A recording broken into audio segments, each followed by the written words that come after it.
নমস্কাৰ বন্ধু বান্ধৱীসকল, স্বাগতম জনাইছোঁ মই অন্য এটি ভিডিঅ'লৈ। কলেজত আছিলে ফ্ৰেছাৰ্ছ। এইটো হৈছে পৰৱৰ্তী ভিডিঅ' এটা 26 তাৰিখৰ ভিডিঅ'। আহি NCC কেডেটসকলক তেওঁলোকৰ ডিউটিবোৰ বুজাই দিলোঁ। তাৰপিছতে মহাবিদ্যালয়ৰ পতাকা উত্তোলন আৰু চৰিত্ৰপণ বৃক্ষৰোপণ এইবিলাক কৰা হ'ল আৰু সাধাৰণ সভাখন আৰম্ভ কৰিলোঁ। অসমখন আৰম্ভ হ'ল মহাবিদ্যালয় সংগীতৰ দ্বাৰা। আৰু মিটিং চলি আছে। এইফালে আমি ইউনিয়নৰ ছাত্ৰ ছাত্ৰীসকলে ক্ৰিকেট ডান্স দি আছোঁ।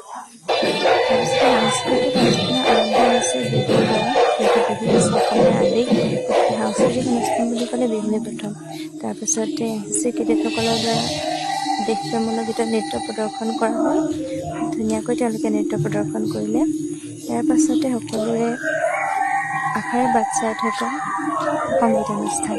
সংগীত পৰিৱেশন কৰিলে মহাবিদ্যালয়ৰ প্ৰাক্তন ছাত্ৰ তথা উদীয়মান কণ্ঠশিল্পী তপন ৰাজে। তেখেতক ধন্যবাদ জনাইছোঁ আমাৰ আমন্ত্ৰণ ৰক্ষা কৰি মহাবিদ্যালয়ত সংগীত পৰিৱেশন কৰাৰ বাবে।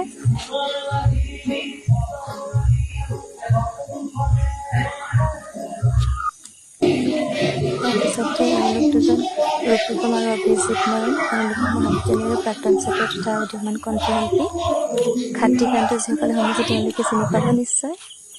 ইয়াৰ ৰাতি প্ৰায় 7:30মান বাজিছে। সকলোৱে ভোক লাগিছে। আমি দুজনীয়ে আহি আহিলোঁ, কিবা এটা খাই মেলি যাওঁ। এয়া ঘৰলৈ আহোঁতে ৰাতি হ'ল। আজিলৈ আহিছোঁ, বাই।